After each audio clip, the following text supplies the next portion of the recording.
这个 CRV 和皓影啊，这款车它有一个通病，就是在倒车打方向的时候，它有那个咯咯咯咯咯咯的声音，或者踩刹车，倒车踩刹车，方向打死踩刹车也会有这个声音。这个声音来自哪里呢？三角臂的中心衬套和元宝梁之间的摩擦产生的。有2个解决方案，第一个就是在三角臂的中心衬套前面加上一个止动块，第二个解决方案就很简单，就是把车顶起来，三角臂和元宝梁中间打点黄油就可以了。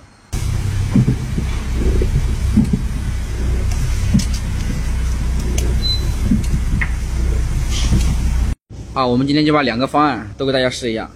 这个最终的方案是增加这个三角臂的前面那个衬套啊。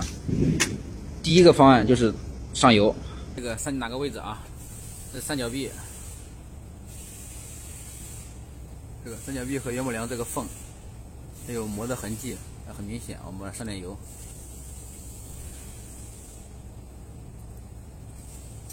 好，我们挂倒档，让方向打死。再来试一下，啊，没有了，声音已经消失了。好，我们现在就第2个方案就是装这个垫子，这2个啊，一边装一个，装在哪个位置呢？就是这个把这三角臂拉出来以后，垫在这个中心衬套这里边。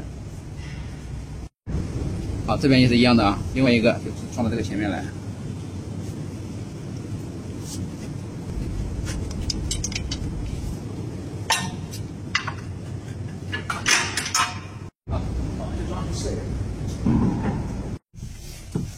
打死啊！